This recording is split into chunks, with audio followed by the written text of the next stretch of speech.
sticky.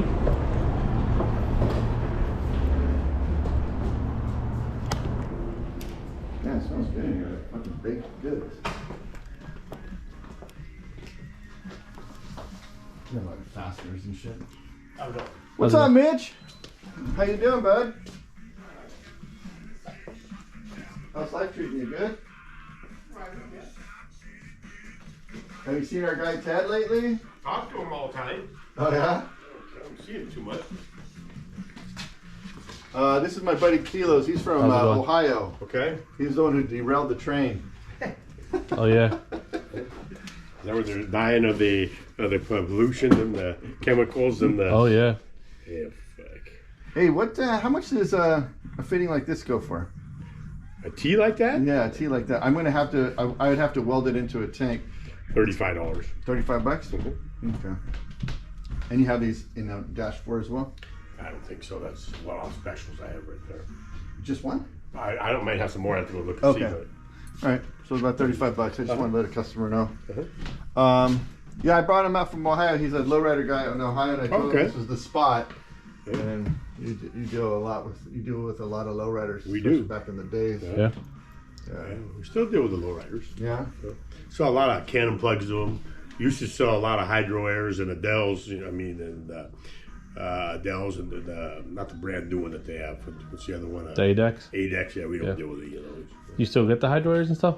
No. No. We back in late '90s.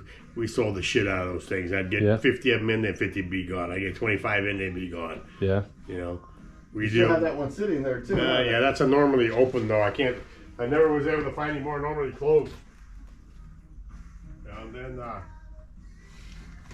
we were selling a lot of the cannon plugs, like these for the dumps. Yeah. We had the original ones for years. I was buying them from one guy who he kept supplying me of hundreds of them, and we ran them out of them. You can't get them no more. You can't find them anywhere anymore. Yeah, the Bendix ones. Yeah, so he's a distributor for Canon and Amphenol, and he went to them and said, "I want to get the original style ones, and I want to know how many I have to make to buy them. These are original, brand new. Okay, so got to make 1,000 of them." I said, "All right." So I buy 25 to 50 of them, you know, every couple months from him, and I sell the shit out of them, you know. Yeah. Because these are the original factory ones, and then he had them nickel plated. He said, "Well, what do you think about the green?" And I said, "Well, you know, it doesn't matter to me what color they are." And he says, because at Amphenol in Canada, they said that the new hot ticket for connectors and fittings was nickel plated. Yeah, nickel. So that's how he makes them now. Yeah. And these aren't made in China. These are original from Canada and Amphenol. Oh yeah. Yeah. I think there's ITT, but I don't know if they do them anymore. Mm-hmm. Yeah, man, I just wanted him to fucking meet you, and I Okay. show him all the stuff that he has. A bunch of fittings, stainless steel, bunch of aircraft. We sell a lot of fittings, hoses, little hydraulic hoses. Yeah, yeah. Is that a Whitaker down there? The green one? Probably, yeah. That little short one on the second shelf, yeah. Yeah, we used to get these things by the ton. As a matter of fact, there was a guy that we used to. This is a Northrop aircraft one. Okay. This is number 8. That's normally open? No, this one here is probably normally closed. Oh, that would work. And it's got a dash 12 cannon plug on it. Mm-hmm.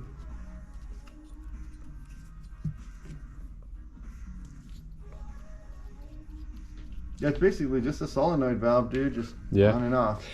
This guy that had those other ones. Those? Yeah.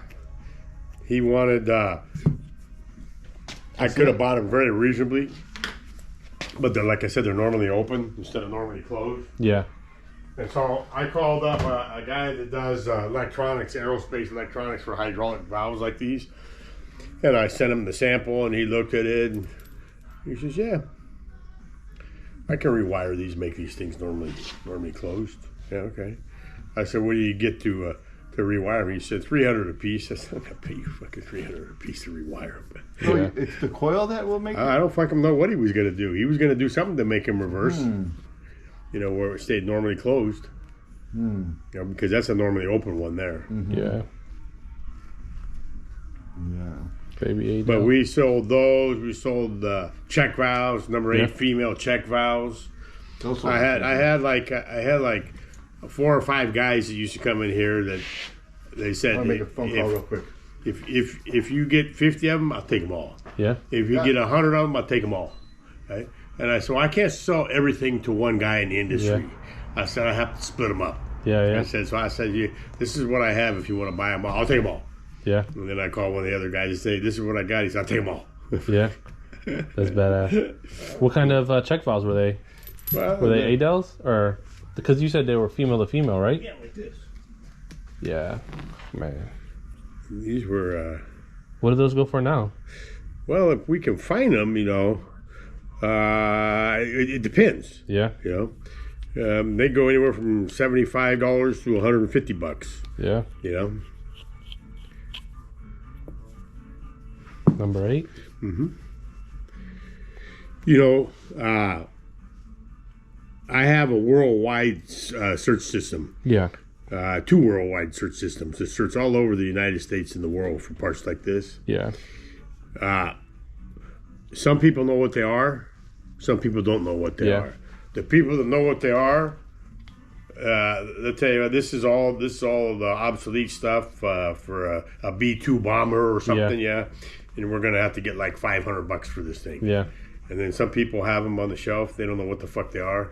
And I said, well, what do you want for them? And he said, well, how many do you want to take? These things have been on my shelf a long time. You know? And I said, well, how many you got? 300. I said, well, I'd take all 300 of them. All right, what do you want for all 300 of them? You know? Yeah. Well, I'm not gonna let them go for less than $10 a piece. Perfect. Perfect. And that's how I buy some of this stuff sometimes. But I haven't been able to buy like that for years. You know? But I always try to hunt because I'm out of Cleveland, Ohio, and that's where there was a lot of manufacturing in that area, but it seemed like a majority of it came out west, or somebody got to picking before me. So we were doing a lot of stuff like this. Oh yeah, I have some of those. Yeah, but the females were the most popular. Yeah, the females. Yeah. This is a Parker, right? Yep. Yeah, it's a Parker. 59 Q1. Yeah. Yeah, because Parker's based out of Cleveland, Ohio. Mm-hmm. So. Mm-hmm. Yeah, a lot of these. If you can find these, I had a guy that he sent me a picture of some dude's backyard. Local out here? Yeah, and it had crates. Pallets. Yeah, it sounds like Steven. No, his name wasn't Steven. This guy here. No. But oh yeah. This is a hydro air. This is hydro. This is number 4. 4. Yeah. Baby. Yeah. That's cool.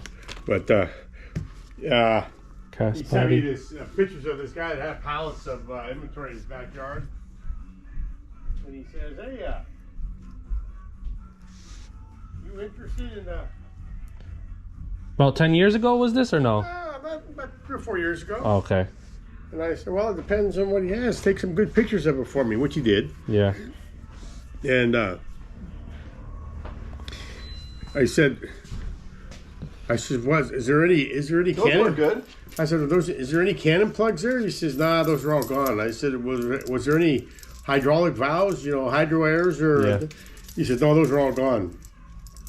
I said, "How about check valves?" "Oh, those are all gone." I said, "So what are you fucking sending me these pictures for? Is this just leftovers?" Yeah. It's just leftover fucking aircraft hardware on a pallet. I got fucking leftover shit on pallets around here too. Yeah, yeah. All the good stuff's picked over. Yeah, yeah. I have some.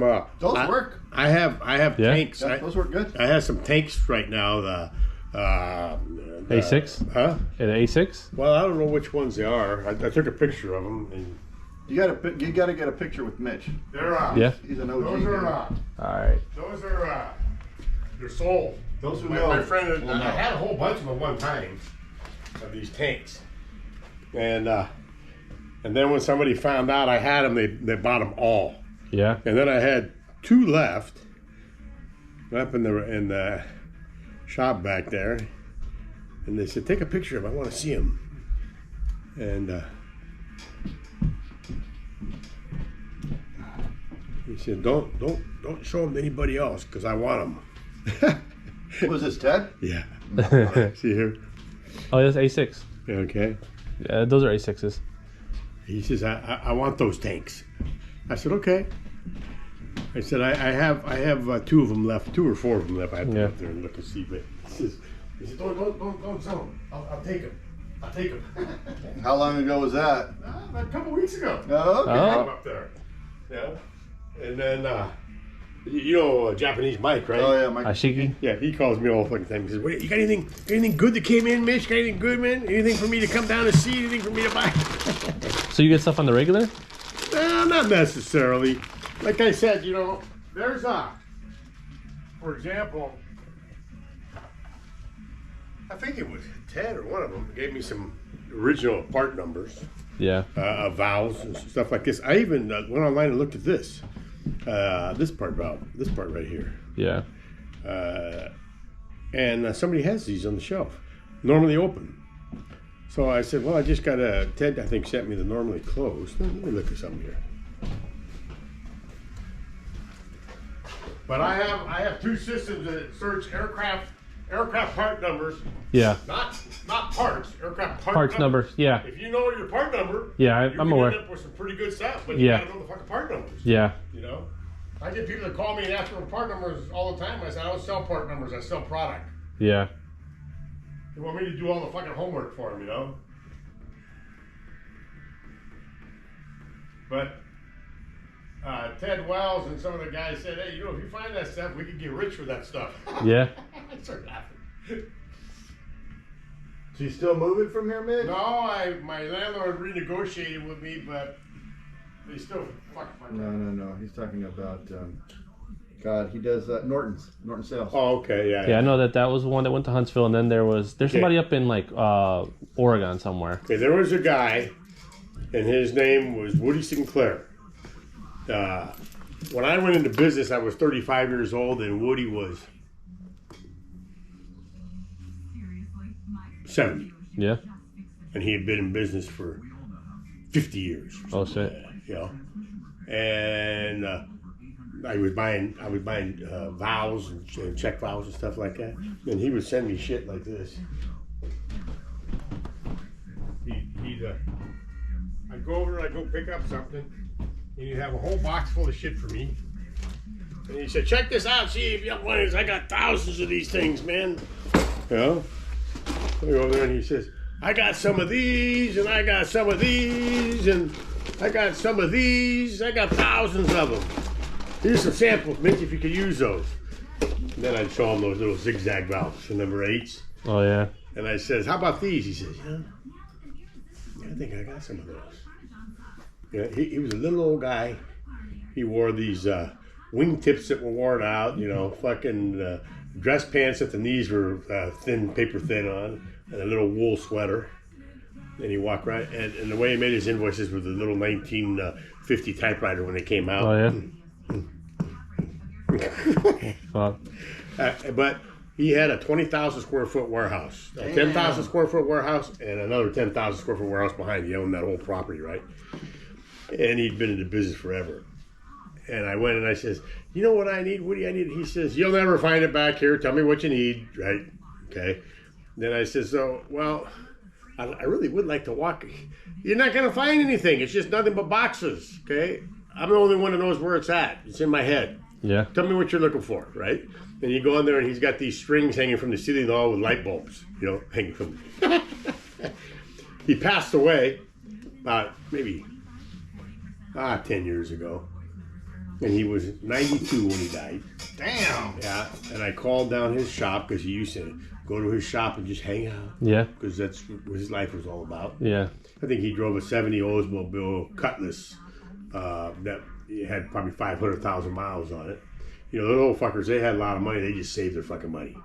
You know, they never spent their money. Yeah. That's how, what's his name was? The Armenian guy, Iskandarian? Oh, yeah. He's the same way. Yeah. Motherfucker's got more money than the law allows. And, you know, you'd never know by looking at him. He was fucking a hoarder, dude. I His know. car looked like shit. I know. Fuck, dude. He He died too. wait, Ed Iskandarian? When? He died a while ago. No. Ed from Iski Cams? Yeah. No, he's still alive. Is he still Yeah, alive? he's 100 years old. I thought Yeah, he goes to all the hot rod shows and stuff. I thought he passed. No, dude. not yet. but he's 100 years old, so he's Yeah. still going around all the shows and stuff. Yeah. But when Woody died, Woody would tell me what he had in stock, and I'd say, okay, how many you got? He says, I got a couple hundred of them. Okay, how much you want for him? Oh yeah, he's alive. Huh? Yeah. 100 years old. I said, how much you want for him? And he says, I don't know, give me $5 a piece for him, mate. Yeah. And it was in Monrovia, and I used to go over and pick up his, drive over there and go pick it up. Then he'd give me little gifts like this, Yeah. box and stuff. And then I'd bring the hydrotors, and I'd bring I just, if you run into these, you let me know now. Yeah. He said, let me know, and I'll come down and I'll pick them up. And then he'd find check valves, and I'd buy all his fucking check valves Yeah. from him for $5 a piece. Yep. And then I had a guy, after Woody died, he had 4 boys. None of them wanted anything to do with the business. They were all waiting, when Dad died, they were all waiting to sell the properties and the inventory to split all the profit, right? And so I called his son up and I said, hey, I know it's an impossible feat. I said, but man, I would like to come down there on a Saturday and just spend all day down here with my big flood flashlight and just walk up and down the aisles and look at the boxes. Yeah. I said, because there might be some stuff here and I says, and I'll bring cash. I said, I'll cash you out for whatever. Yeah. He says, nah, that ain't gonna happen. He says, I've got a guy that bid on both buildings, and he's gonna give us $100,000 for both buildings, or $150,000 or something. And so then somebody got some of the inventory here in California, and ended up with all these Rolodex cards with people's names on them. Yeah. The businesses and what they bought and how much he sold it to them for. And this guy pulled up in a van one day in my parking lot out here and opened up the side doors and put some big moving blankets out and unloaded his van with all the Woody stuff that he had, the popular stuff that Woody used to have. And he says, hey, I said, what the fuck are you doing? He said, I'm about to show you this inventory that I have. And I look and I said, where'd you get all this stuff at? He said, why does it matter? I said, because it looks like it came from Woody's place over here in Monrovia, and he just passed away. He says, yeah, that's where it was. I went over there when they were moving, and they let me take some of the stuff and paid for it. And I said, I ain't that shit. You got to go over there, cherry pick the shit that was moving off the shelf. Oh, fuck, I can see something I like, man. I'll take it all. I'll see something I like, And so this guy brought all this shit. He put it over, and he thought it was worth about 3 or 4 times what Woody used to sell it for. And I said, well, if you see my name in there, Deering in there, I says, you'll see that I was buying those check valves for $5 a piece. I wasn't buying them for $25 a piece. Yeah. And he says, yeah, but that's what they're worth. I said, I don't give a fuck what they're worth. I'm telling you what we were paying for them. Yeah. We were buying Cannon plugs, so the original green ones, and they made maybe 10 different styles of this. Yep. They made one that was a one-piece shell and had the other end on it like that. And, when I seen those things, I'd say, how much you want for these? I'd take them all. Give them all. Yeah. How much you want for these? I'll take them all. You come from a low-riding background, or? No. No? No, I come actually from an aerospace background. Aerospace? High performance. Okay.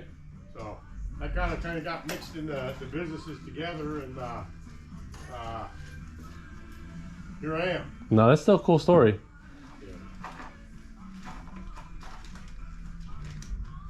But I do still have a Cannon plug guy. My friend that I get those from, but I still have a great Cannon plug connection. Okay. For if we need any type of Cannon plug, he can look at it and tell you what it is. Yeah. I can't look at it and tell you what it is, because that's what he does. He's got a million different part numbers in stock, and he's all online. So if you need a Cannon plug, or like for this, for example, this has got a part number on it. Yeah, it's going to be a 14. Well, whatever this is, that's what he goes by. Those are the part numbers he goes by when he looks. He'll come over and look at this. Oh, this is what you're looking for. Okay, and he writes. Then he just pushes it in on his phone, and then it goes to his shop. Yeah. And he was in business in Rancho Dominguez over here for 50 years in a 40,000 square foot building. And it got so expensive for employees and overhead and all the shit. He just put the building for sale and sold it for like $5 million. Oh, wow. And moved all his inventory to Tennessee.